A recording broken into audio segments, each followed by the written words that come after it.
A'udzubillahi minasyaitonirrajim. Bismillahirrahmanirrahim. Alhamdulillahi rabbil alamin, wassalatu wassalamu ala asyrafil anbiya'i wal mursalin wa ala alihi wa sahbihi ajma'in. Subhanaka la ilma lana illa ma 'allamtana innaka antal alimul hakim. Rabbi shrah li sadri wa yassir li amri wahlul 'uqdatam min lisani yafqahu qawli. Assalamualaikum warahmatullahi wabarakatuh. Yang dihormati Tuan Imam serta imam-imam utama, Ustaz Syarif serta Ustaz Hafizuddin. Yang dihormati ahli jawatan kuasa Majlis CFS, para pensyarah, para pentadbir serta para pelajar yang dirahmati Allah sekalian. Pertama sekali, mari sama-sama kita merafakkan kesyukuran kita ke hadirat Allah Subhanahu wa taala kerana dengan limpah kurnia serta inayahnya dapat lagi kita bertemu pada siri kuliah yang kedua, kuliah Sirah Nabawiyah yang berpandukan kepada kitab Ar-Rahiqul Makhtum yang dikarang oleh Syekh Safiyur Rahman Al-Mubarakfuri rahimahullah.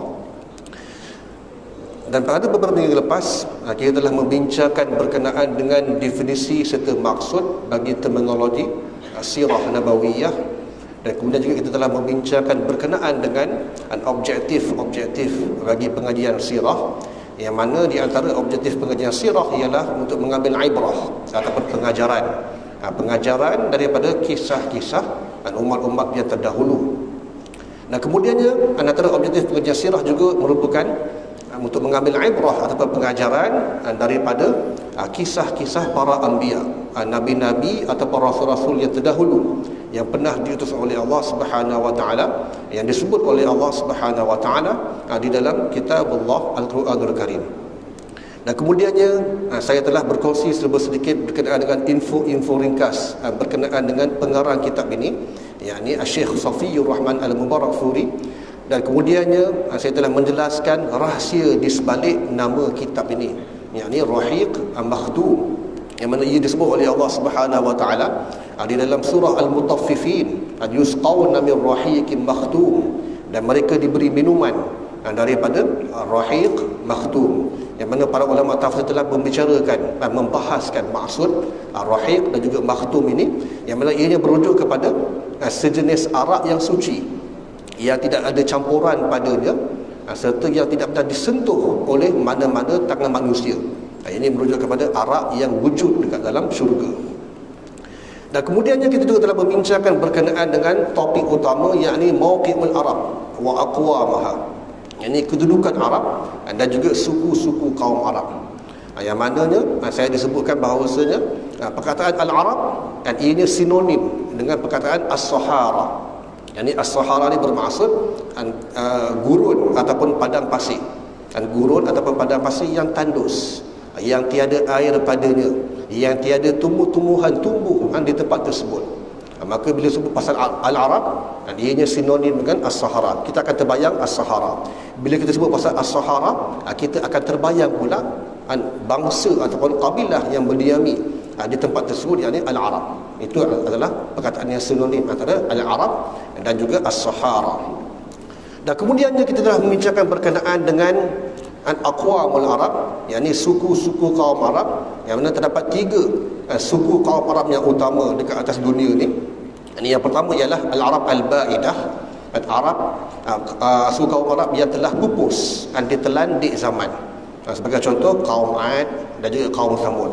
Itu adalah suku kaum Arab yang pertama lah.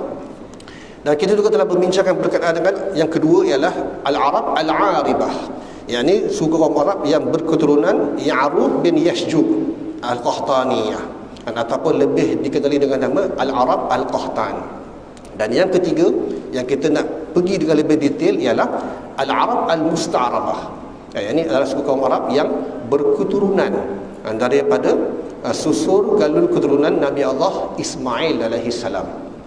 Dan di sini kita telah membincangkan berkenaan dengan bagaimana Nabi Allah Ismail alaihi salam serta ibunya Hajar ditinggalkan oleh Nabi Allah Ibrahim alaihi salam di tengah-tengah padang pasir, di tengah-tengah gurun yang tiada air padanya, yang tiada tumbuh-tumbuhan tumbuh padanya. Ini disebabkan apa? Dan disebabkan Nabi Allah Ibrahim terpaksa berbuat demikian disebabkan timbul rasa cemburu di hati isteri pertama Nabi Allah Ibrahim, yakni Sarah. Bila mana isteri kedua Nabi Allah Ibrahim ni, Hajar, mendapat anak, yakni Nabi Allah Ismail alaihi salam. Maka Nabi Allah Ibrahim ni dia terpaksa bawa keluar Hajar dan juga Nabi Allah Ismail yang masih lagi bayi, lalu ditinggalkan kedua-duanya itu dekat sebuah tempat yang bernama Makkah. Dan kemudiannya kita ringkaskan sedikit, bila mana telah ditinggalkan Nabi Allah Ibrahim alaihissalam dan Hajar dan juga Nabi Allah Ismail di tengah-tengah pada masa tersebut, maka berlakulah satu keajaiban yang mana hentakan kaki Nabi Allah Ismail itu telah menghasilkan satu mata air yang sekarang ni lebih dikenali dengan telaga Zam-Zam lah. Dan bila mana tak lama kemudiannya beberapa kabilah ataupun satu kabilah daripada Yaman, yang ini kabilah Bani Jarhum yang kedua, yang mana kehidupan mereka ni sering berpindah randah daripada satu tempat ke tempat yang lain. Maka mereka ni tiba di Mekah dan mendapati terdapat satu telaga air, satu perigi, yang ini telaga Zam-Zam lah. Dan mereka mendapati ini adalah satu tempat yang sangat strategik. Lalu mereka pun meminta izin kepada Hajar untuk tinggal bersama dengan mereka ni lah, yang ini kabilah Bani Jarhum yang kedua. Mereka minta izin kepada Hajar untuk tinggal bersama dengan Hajar dan juga Nabi Allah Ismail alaihi salam. Dan kemudian Nabi Allah Ismail ni dia membesar dengan kabilah Bani Jarhum yang kedua, belajar membaca, belajar menulis, belajar bahasa Arab dan sebagainya lah. Sehingga bila Nabi Allah Ismail dia dah mencapai usia untuk berkahwin, maka Nabi Allah Ismail ini berkahwin dengan salah seorang gadis daripada kabilah Bani Jarhum yang kedua. Dan kemudiannya Nabi Allah Ibrahim ni dikatakan dia sangat merindui akan anaknya itu Nabi Allah Ismail. Maka baginda pun bermusafir daripada bumi Palestin ke bumi Makkah Al-Mukarramah. Dan bila sampai ke bumi Makkah, didapati anaknya itu Nabi Allah Ismail tak ada kat rumah. Yang dia sempat jumpa hanyalah menantunya lah, yang ini isteri kepada Nabi Allah Ismail. Lalu mereka pun berbual-bual, tanya khabar. Nabi Allah Ibrahim ni tanya, macam mana kehidupan kamu, okey ke tak okey? Lalu jawab isteri Nabi Allah Ismail ni, dia kata kehidupan mereka ni susah, kehidupan mereka ni sukar. Maknanya dia cakap belakang lah, di belakang suaminya. Maka Nabi Allah Ibrahim ni dia berpesan, dia suruh sampaikan pesanan kepada anaknya itu Nabi Allah Ismail. Dia suruh menantu itu supaya bagi tahu kepada suami kamu, suruh tukar tombol pintu. Ini adalah bahasa kiasan lah yang digunakan oleh Nabi Allah Ibrahim. Maka bila Nabi Allah Ibrahim dah pulang ke Palestin, maka pulanglah Nabi Allah Ismail ke rumah. Maka isterinya pun menyampaikan pesanan tersebut. Dia cakap tadi ayahnya datang, ayah berpesan supaya tukar tombol pintu tersebut. Maka fahamlah bahasa kiasan tersebut, yang mana Nabi Allah Ismail ni dikehendaki untuk menceraikan isteri itu disebabkan akhlaknya yang tidak baik ataupun kurang baik. Dan kemudian Nabi Allah Ismail ni dia berkahwin dengan seorang lagi wanita, yakni seorang gadis dan anak kepada seorang pembesar kepada kabilah Bani Jarhum yang kedua, yang bernama Mudad bin Amru. Mudad bin Amru ini merupakan seorang pembesar daripada kabilah Bani Jarhum yang kedua. Dan kemudiannya tak lama kemudiannya Nabi Allah Ibrahim sekali lagi melakukan permusafiran daripada bumi Palestin ke bumi Makkah Al-Mukarramah, semata-mata nak melepaskan rindu terhadap anaknya Nabi Allah Ismail alaihi salam.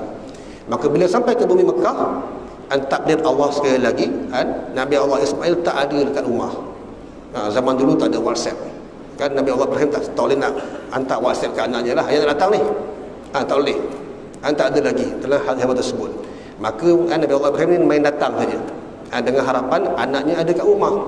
Tetapi tengok-tengok yang kali yang kedua ni, anaknya sekali lagi tak ada kat rumah. Maka bertemulah Nabi Allah Ibrahim ni dengan menantu barunya, yakni isteri kedua Nabi Allah Ismail alaihi salam. Maka macam biasalah, Nabi Allah Ibrahim ni dia tanya khabar, tanya macam mana kehidupan. Maka jawab isteri yang kedua ni, dia kata kehidupan kami alhamdulillah. Ini aku sangat bersyukur atas rahmat, atas kurniaan rahmat Allah Subhanahu wa taala.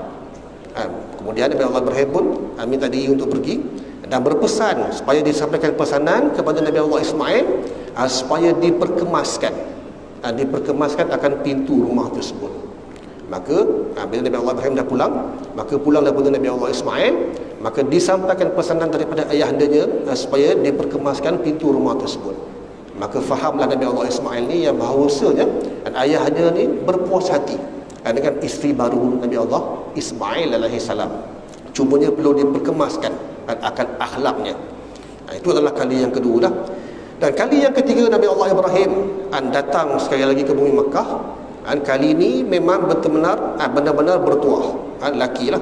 Yang mana bila Nabi Allah Ibrahim sampai ke bumi Makkah, didapati Nabi Allah Ismail ini sedang berada dekat kawasan berhampiran dengan telaga Zamzam. Maka bila Nabi Allah Ismail ini melihat saja kelibat ayahnya daripada jauh, maka dia pun bangun, terus menduru pergi ke arah ayahnya, memeluk, melepas rindu dan sebagainya. Ini adalah yang disebutkan dalam Sahih Bukhari lah. Maknanya 3 kali. Walaupun terdapat khilaf yang mengatakan Nabi Allah Ibrahim ni pernah membuat percubaan 4 kali pergi ke Mekah, tetapi kat dalam kitab Sahih Bukhari sebut 3 kali sahaja. Nah, kemudiannya Nabi Allah Ibrahim serta Nabi Allah Ismail, kedua-duanya ni mereka telah membina Baitullah Al-Kaabah. Nah, kemudian Nabi Allah Ibrahim ni telah memerintahkan supaya manusia yang ada pada zaman tersebut untuk mengerjakan fardu haji. Ini adalah satu bentuk kewajipan lah. Yang mana haji ni telah difardukan sejak zaman Nabi Allah Ibrahim lagi. Dan kemudian yang disebutkan dalam kitab ini bahawasanya Nabi Allah Ismail ni telah dikurniakan dengan 12 orang zuriat, 12 orang anak. Yang anak Nabi Allah Ismail ialah An-Nabit, An-Qidar, Adba'il, Mubsham, Mujma', Duma, Misha, An-Hidad, Yatma, Yathur, Nafis dan juga Qaidaman. Ada 12 orang anak Nabi Allah Ismail. Dan kesemua anak Nabi Allah Ismail ni kesemuanya berkembang biak dan membentuk kabilah yang besar. Yang mana majoriti dari mereka ni memang tinggal dekat kawasan di sekitar Makkah Al-Mukarramah. Dan majoriti anak-anak Nabi Allah Ismail ni, mereka ni bekerja sebagai ahli perniagaan, businessman. Yang mana mereka ni berniaga daripada bumi Mekah sampai ke Yaman, daripada Mekah sampai ke bumi Syam, sampai ke bumi Mesir jauhnya. Itu antara pekerjaan anak-anak Nabi Allah Ismail AS. Dan Nabi kita, Nabi Muhammad SAW, baginda ni berketurunan daripada anak kedua Nabi Allah Ismail yang bernama Qidar, Qidar bin Ismail. Maka daripada Qidar ni lahirlah ramai lagi anak-anak, sehinggalah sampai kepada datuk moyang Nabi yang bernama Adnan. Adnan ni merupakan datuk moyang Nabi yang ke-21. Dan daripada Adnan ni lahirlah Ma'ad dan sebagainya. Kemudian terbentuklah satu kabilah yang besar, yakni kabilah Quraisy. Dan Quraisy ni merupakan kabilah yang besar lah, kabilah yang dominan pada zaman tersebut. Dan antara keluarga-keluarga yang famous ataupun yang masyhur daripada kalangan Quraisy ni ialah keluarga Qusay bin Kilab. Ini juga merupakan datuk moyang Nabi SAW. Dan daripada Qusay bin Kilab ni lahirlah Abdul Manaf bin Qusay. Daripada Abdul Manaf bin Qusay lahir pula Hashim. Daripada Hashim ni lahir pula Abdul Muttalib. Daripada Abdul Muttalib lahir pula Abdullah. Dan kemudian lahirlah pula Nabi Muhammad SAW. Itu merupakan silsilah keturunan ringkas bagi Nabi kita, Nabi Muhammad SAW. Dan kemudiannya topik yang seterusnya ialah topik berkenaan dengan al-hukm wal imarat fil Arab. Dan di dalam topik ini diceritakan berkenaan dengan kualiti kepimpinan ataupun kelebihan kualiti kepimpinan yang ada pada Qusay bin Kilab. Dia fokus kepada Qusay. Yang mana Qusay bin Kilab ni merupakan seorang yang sangat masyhur. Dia sangat berpengaruh lah pada zaman tersebut. Yang mana Qusay bin Kilab ni dia merupakan pengasas kepada satu badan ataupun satu dewan yang diberi nama Darun Nadwah. Darun Nadwah, yang mana dialah merupakan pengerusi bagi badan ataupun dewan tersebut. Darun Nadwah ni merupakan tempat bermusyawarah, tempat berbincang bagi membincangkan isu-isu yang genting serta penting. Sebagai contoh, isu-isu yang melibatkan aspek peperangan, maka dibincangkan dekat Darun Nadwah. Maka pengerusinya ialah Qusay bin Kilab. Ataupun isu-isu yang melibatkan krisis politik sebagai contoh, juga dibincangkan dekat Darun Nadwah. Contohnya macam kalau ada orang nak buat parti ke, dibincangkan dekat Darun Nadwah. Ini kalau wujud politik kepartian pada zaman tersebut. Tetapi tak ada lagi pada zaman tersebut kan. Saya bagi contoh sahaja. Maknanya isu-isu yang penting, isu-isu yang hangat akan dibincangkan dekat Darun Nadwah. Dan Darun Nadwah ni dia punya dewannya ianya menghadap ke Masjidil Haram, di belah utara Masjidil Haram. Dan disebut kat sini bahawasanya Darun Nadwah juga merupakan tempat untuk melangsungkan majlis walimah, majlis walimatul urus bagi anak-anak perempuan bagi pembesar-pembesar kabilah Quraisy ni. Dan disebut kat sini anak-anak perempuan saja.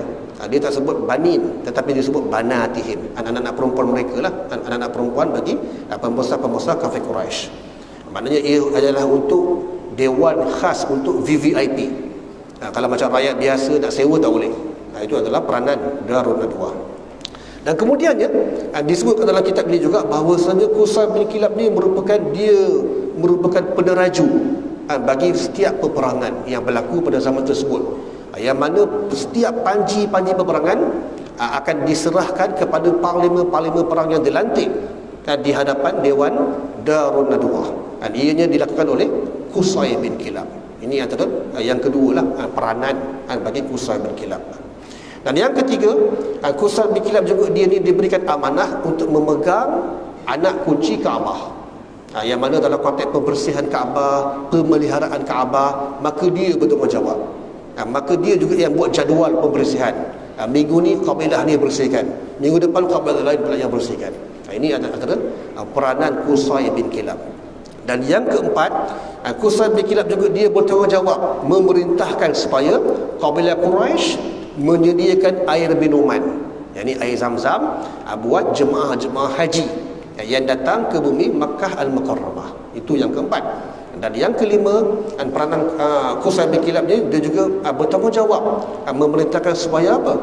Supaya kabilah Quraisy menyediakan makanan, tadi minuman, yang ni makanan pula, kepada jemaah-jemaah haji khususnya yang datang daripada luar kota Makkah.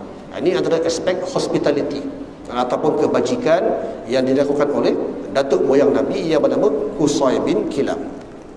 Dan kemudiannya disebut kat sini berkenaan dengan Dianatul Arab, anutan ataupun kepercayaan bangsa ataupun kaum Arab ni. Pada asalnya orang-orang Arab jahiliyah ni mereka sebenarnya mewarisi serta mengikuti akan ajaran Nabi Allah Ismail alaihi salam yang juga diwarisi daripada Nabi Allah Ibrahim alaihi salam. Maknanya mereka punya kepercayaan ni berteraskan elemen tauhid, yakni kepercayaan kepada Tuhan yang satu. Ini pada asalnya lah. Sehinggalah muncul seseorang, dan munculnya seseorang yang bernama Amru bin Luhai. Dan Amru bin Luhai ni merupakan ketua kabilah Khuza'ah, yang mana dia ni merupakan seorang yang berketokohan, seorang yang berpengaruh, dan dikatakan juga seorang yang beragama, religious. Bila mana Amru bin Luhai menyatakan sesuatu, maka orang ramai masyarakat akan dengar, sami'na wa ata'na, kami dengar dan kami taat. Itu ciri-ciri yang ada pada Amru bin Luhai. Maka satu hari Amru bin Luhai ni dia bermusafir ke bumi Syam. Dia pergi ke bumi Syam dan dia mendapati orang-orang Syam ni mereka menyembah berhala-berhala. Ini dalam konteks dia punya observation lah. Maka bila mana dia melihat orang-orang Syam ni yang mana mereka ni menyembah berhala-berhala tersebut, maka dia menganggap ia adalah satu bentuk kebenaran. Sebab apa? Sebab dekat Syam lah ramai nabi-nabi ataupun rasul-rasul telah diutuskan dekat bumi Syam. Dan juga kebanyakan kitab-kitab samawi yang sebelum ini, Taurat, Zabur dan juga Injil, diturunkan dekat bumi Syam. Dan Amru bin Luhai ni bila mana dia melihat orang-orang Syam menyembah berhala, dianggap itu adalah satu bentuk kebenaran. Maka dia pun tertarik. Maka sebelum dia balik ke Mekah, dia minta sikit berhala lah untuk dibawa souvenir, untuk dibawa balik ke Mekah Al-Mukarramah. Ini cerita pertama lah. Maka orang-orang Syam pun bersetuju lah. Dia pun bersetuju. Maka dia berikan kepada Amru bin Luhai berhala yang bernama Hubal, berhala Hubal. Lalu bila sampai ke Mekah, Amru ni meletakkan berhala tersebut dekat dalam Kaabah. Maka diperintahkan orang-orang Mekah ni untuk menyembah berhala yang bernama Hubal. Ini adalah elemen syirik yang pertama yang berlaku dekat Jazirah Arab. Dan elemen syirik yang pertama yang berlaku dekat dalam Masjidil Haram. Pelopornya adalah Amru bin Luhai. Maka kemudiannya bila mana penduduk-penduduk Hijaz, penduduk-penduduk di tanah Arab ni mendapati dan orang-orang Mekah menyembah akan berhala Hubal, maka mereka pun anggap ia adalah satu bentuk kebenaran. Sebab Mekah ni tanah suci, dan kalau orang tanah suci pun sembah berhala, kita mesti ikut. Ini mengikut pendapat penduduk-penduduk Arab yang lain. Maka berlakulah elemen syirik secara besar-besaran, yang mana di tempat yang bernama Al-Mashlal, di kawasan yang berhadapan dengan Laut Merah, mereka menyembah berhala yang bernama Al-Manat. Kemudian dekat Taif, mereka menyembah pula berhala yang bernama Al-Lat. Dan kemudian dekat sebuah tempat yang bernama Wadi An-Nakhlah, mereka menyembah pula berhala yang bernama Al-Uzza. Ini adalah elemen syirik yang berlaku pada zaman masyarakat Arab Jahiliyah. Dan kemudian disebutkan sendiri bahawasanya Amru bin Luhai ni dikatakan mempunyai hubungan yang istimewa dengan kaum ataupun bangsa jin. Dia boleh berkomunikasi dengan jin. Maka jin ni bagi tahu kepada Amru bin Luhai yang bahawasanya terdapat berhala-berhala peninggalan kaum Nabi Allah Nuh alaihi salam yang tertanam, yang tertimbus dekat sebuah tempat yang bernama Jeddah. Jeddah ni sebuah tempat kat mana? Dekat dengan Mekah lah. Kalau kita pergi buat umrah, kalau kita naik kapal terbang, kita akan mendarat dekat lapangan terbang antarabangsa Jeddah. Itu nama tempat Jeddah lah. Itu kata jin. Terdapat peninggalan berhala-berhala yang disembah oleh kaum Nabi Allah Nuh alaihi salam. Maka Amru bin Luhai ni dia jadi excited. Apa yang dia buat? Dia menubuhkan satu pasukan penggali. Maka diarahkan penggali tersebut untuk pergi ke bumi Jeddah untuk mencari gali akan berhala-berhala yang disebutkan oleh kaum ataupun bangsa jin tersebut. Maka bila sampai ke Jeddah memang betul, memang betul jumpa akan berhala-berhala tersebut, yang mana setiap berhala tersebut ada nama-nama yang tersendirilah. Yang ni Allah sebutkan dalam Quran. Yang ni berhala yang bernama Wadda, Suwa'a, Yaghuth, Ya'uq dan Nasra. Yang mana Allah sebutkan dalam surah Nuh, wa qalu la tadharunna alihatakum wa la tadharunna waddan wa la suwa'an wa la yaghuth wa ya'uq wa nasra. Ini Allah sebutkan dalam surah Nuh berkaitan dengan nama-nama berhala tersebut. Maka setelah dijumpai akan berhala-berhala tersebut, maka Amru bin Luhai memerintahkan supaya ianya dikumpulkan, diletakkan dekat sebuah tempat yang bernama Tihamah. Bila mana tibanya musim haji, Amru bin Luhai ni dia panggil setiap kabilah-kabilah yang datang daripada luar kota Mekah ni untuk diagi-agikan dan akan berhala-berhala tersebut untuk dibawa pulang sebagai souvenir dan dibawa balik ke kampung masing-masing dan untuk disembah beramai-ramai. Ini kerja Amru bin Luhai lah. Dialah yang membawa elemen syirik yang pertama dekat tanah Arab.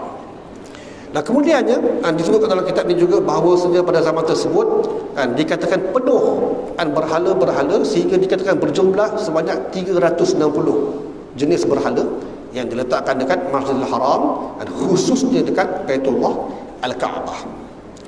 Nah kemudiannya disebutkan dalam kitab ini juga berkaitan dengan upacara penyembahan ataupun ritual-ritual yang direka cipta oleh Amru bin Luhai, khususnya terhadap penyembahan terhadap berhala yang mereka sembah ni lah.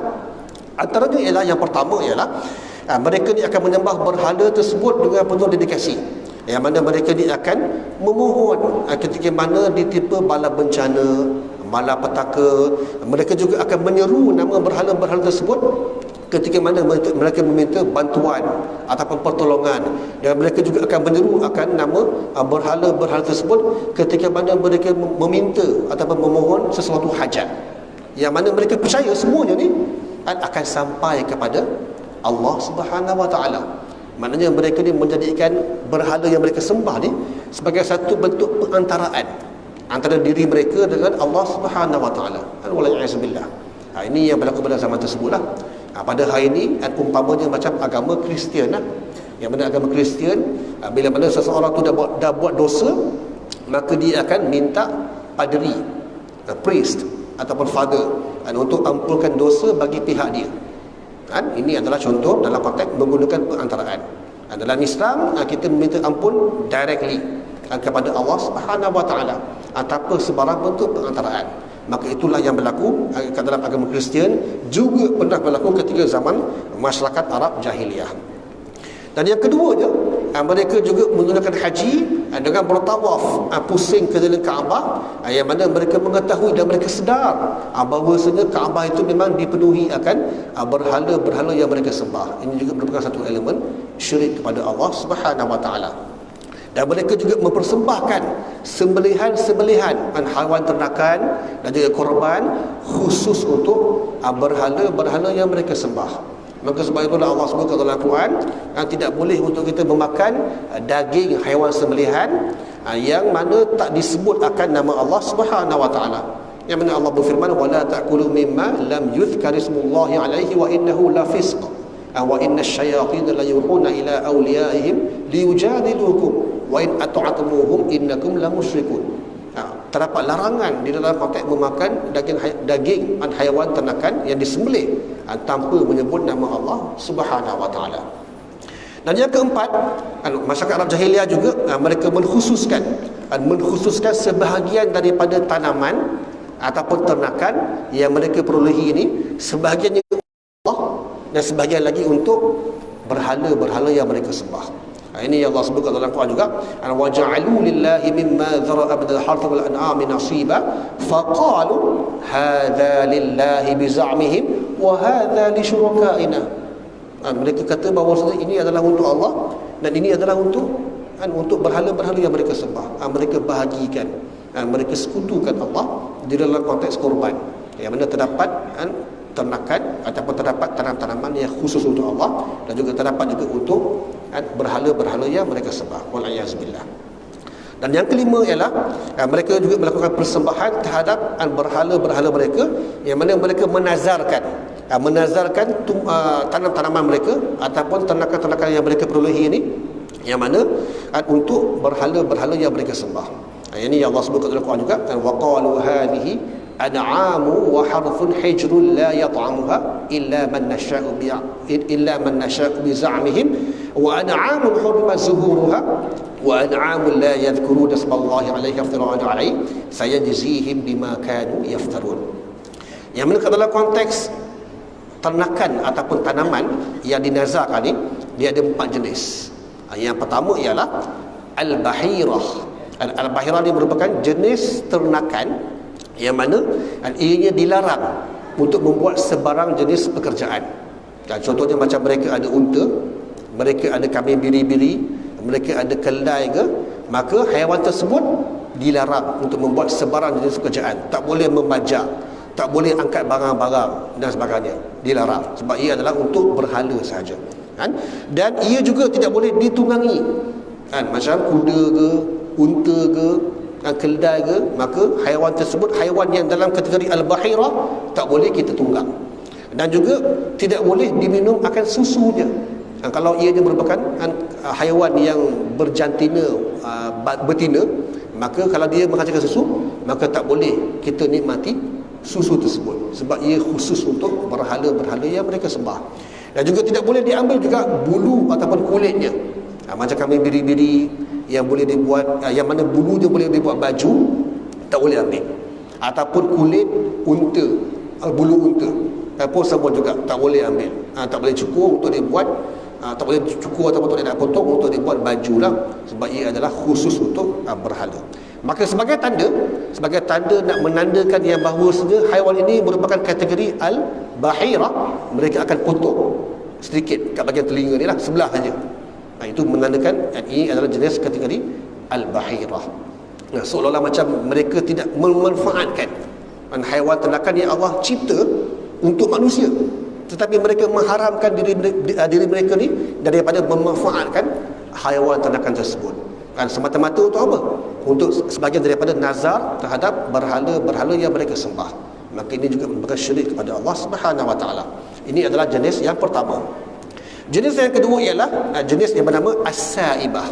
Yang mana as-saibah ni adalah ternakan yang dinazarkan untuk berhala-berhala yang mereka sembah, yang mana tak dibuat kerja serta tak dimakan akan daging sembelihan haiwan ternakan tersebutlah. Sedikit berbeza dengan yang tadi tu, yakni al-bahirah. Ini adalah jenis as-saibah. Dan jenis yang ketiga ialah al-wasilah. Dan al-wasilah adalah jenis kambing biri-biri betina. Dan andai kata kambing biri-biri tersebut menghasilkan 10 ekor anak kambing biri-biri betina sebanyak 5 kali berturut-turut, maka anak itu bolehlah kita manfaatkan, bolehlah kaum kafir Quraisy ni manfaatkan ataupun guna pakai. Itu kalau kambing biri-biri tersebut beranak dengan 10 ekor anak kambing biri-biri betina sebanyak 5 kali berturut-turut, barulah boleh digunakan pakai ataupun dimanfaatkan untuk kaum kafir Quraisy. Tapi kalau keluar jantan, maka tak boleh. Sebab ia adalah untuk berhala tersebut. Itu adalah jenis yang ketiga, yakni al-wasilah. Dan jenis yang keempat, ini dipanggil sebagai ham. Ham ni adalah jenis unta jantan. Dan unta jantan yang mana anda kata baka ataupun benih sperma unta jantan tersebut menghasilkan 10 ekor unta betina secara berturut-turut, daripada mana-mana hasil jima unta jantan dengan unta betina, tak kisahlah mana-mana, tetapi menghasilkan 10 ekor unta betina secara berturut-turut, maka unta jantan tersebut dilarang daripada ditungganginya, ataupun dilarang juga bulunya untuk dipotong untuk dibuat baju atau pakaian dan sebagainya. Sebab apa? Sebab ia adalah khusus untuk berhala-berhala yang mereka sembah lah. Maknanya mereka hanya simpan jenis yang ham ni untuk kegunaan baka sahaja, bukannya untuk dimanfaatkan dalam konteks tunggangan ataupun dibuat pakaian dari segi bulunya dan sebagainya. Tak boleh. Ini adalah jenis yang terakhir, ham. Maka ini yang Allah sebutkan dalam Quran, ma ja'alallahu min bahiratin wala sa'ibatin wala wasilatin wala ham walakinnal ladzina kafaru yaftaruna 'ala Allahi al-kadhiba wa aktsaruhum la ya'qilun. Dan Allah kata orang yang buat syariah macam ni adalah orang gila je, ada orang tak berakal. Dan Allah buat cipta dan haiwan-haiwan ternakan tersebut untuk kegunaan manusia, untuk dimanfaatkan, macam-macam boleh dimanfaatkan. Dari segi susunya boleh diminum, dia punya bulu boleh dibuat pakaian, dan juga ianya boleh menjadi kenderaan untuk tunggangan. Tetapi mereka mengharamkan semata-mata untuk menghormati, mengikramkan berhala-berhala yang mereka sembah sebagai satu bentuk nazar. Maka ini adalah haram di dalam Islam. Dan Sa'id bin Al-Musayyib menyatakan bahawasanya haiwan-haiwan ternakan yang dimasukkan ke dalam nazar tersebut ia adalah untuk sembahan akan berhala-berhala yang mereka sembah. Dan di dalam sebuah hadis sahih yang bertaraf marfu', Amru bin Luhai ni dikatakan merupakan orang yang pertama yang melakukan tradisi ataupun amalan ritual tersebut. Maknanya dialah yang merupakan pencipta bid'ah, pencipta bid'ah yang pertama dekat kota Mekah pada zaman tersebut lah. Dan orang-orang Arab ni mereka melakukan ritual-ritual tersebut, mereka ni menganggap bahawasanya bila mana mereka melakukan ritual-ritual yang pelik itu, ia sebenarnya dapat merapatkan, mendekatkan diri mereka ni kepada Allah Subhanahu wa taala. Ini yang Allah sebut dalam Quran, ma na'buduhum illa liyuqarribuna ila Allahi zulfa. Tidaklah kami menyembah mereka, yakni berhala-berhala tersebut, melainkan kami ini berniat untuk mendekatkan diri mereka kepada Allah Subhanahu wa taala. Ini juga dalam konteks menggunakan perantaraan, yakni menggunakan berhala-berhala tersebut ataupun nazar terhadap berhala-berhala tersebut, yang mana mereka niatkan, yang mana ianya akan sampai kepada Allah Subhanahu wa taala berkenaan dengan hajat mereka ataupun permohonan untuk meminta bantuan, pertolongan, terutama ketika ditimpa musibah, malapetaka dan sebagainya. Dan mereka mengharapkan ianya sampai kepada Allah Subhanahu wa taala bila mana mereka melakukan ritual penyembahan terhadap berhala-berhala tersebut. Dan antara yang lain adalah yang disebutkan sini berkenaan dengan kepercayaan karut yang lain. Yang disebutkan dalam kitab ini ialah al-azlam, yakni menilik nasib. Yang mana masyarakat Arab Quraisy ni mereka percaya dan juga yakin terhadap amalan menilik nasib, terutama sekali yang melibatkan aspek nak bermusafir ataupun nak berkahwin. Yang ini mereka akan menilik nasib dengan menggunakan pakai anak panah. Maknanya dekat anak panah tersebut tertulis ataupun tertera perkataan ya ataupun tidak. Contohnya macam dia nak kahwin, dia nak kahwin tahun ni, maka dia pun cabut undi daripada anak panah tersebut. Anda kata anak beranak tersebut tertera, tertulis perkataan tidak, maka dia tidak akan kahwin tahun tersebut. Dia postpone, dia tunda sampai ke tahun depan. Kemudian dia cabut balik undi. Dan kalau kata tidak lagi, dia postpone lagi. Ini antara amalan masyarakat Arab jahiliah. Ataupun dalam konteks permusafiran, mereka nak bermusafir, mereka akan menggunakan anak-anak panah tersebut untuk mencabut undi, ya ataupun tidak. Kalau ya, barulah mereka rasa selamat untuk bermusafir ke sesebuah tempat. Dan mereka juga mempercayai berkenaan dengan golongan Sami ataupun pendeta dan juga ahli nujum. Yang ni Sami ataupun pendeta ni, mereka dakwa bahawasanya mereka ni mempunyai hubungan yang istimewa dengan kaum ataupun bangsa jin, yang mana mereka ni mengetahui akan sesuatu daripada alam ghaib. Maka sebab itulah mereka yakin dan juga percaya kepada kepentingan untuk berhubungan dengan golongan pendeta ataupun Sami ataupun kita panggil sebagai agamawan. Dan mereka juga beriman dan juga percaya kepada ahli nujum, yang ini tukang ramal.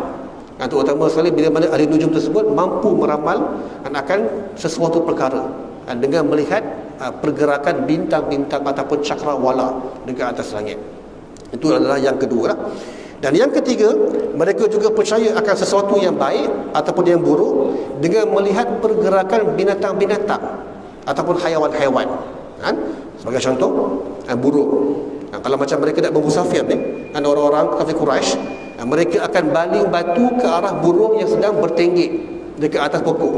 Kalau burung tersebut terbang ke arah belah kanan, maka ia bermakna hari yang baik untuk meneruskan perjalanan permusafiran. Kalau burung tersebut terbang ke arah belah kiri, ia bermaksud hari yang buruk untuk melakukan permusafiran. Maka mereka akan postpone, mereka akan tangguhlah. Ataupun kalau mereka melintas ataupun ada haiwan ataupun binatang buas yang melintas di hadapan mereka, singa ke, pada pasir ke, maka mereka menganggap ia adalah hari yang sial dan hari yang suwe, dan untuk meneruskan perjalanan tersebut, maka mereka pun akan berhenti daripada melakukan perjalanan tersebut. Dan wallahu alam, insya-Allah kita akan sambung pada minggu yang berikutnya bagi topik sirah ini. Kita sudahi dengan tasbih kafarah dan juga surah Al-Asr. Subhanakallahumma asyhadu an la ilaha illa anta astaghfirullah wa atubu ilaik. Bismillahirrahmanirrahim. Wal 'asri innal insana lafi khusr illa alladhina amanu wa 'amilus solihat wa tawassaw bil haqq wa tawassaw bil haqq. Wassalamu alaikum warahmatullahi wabarakatuh.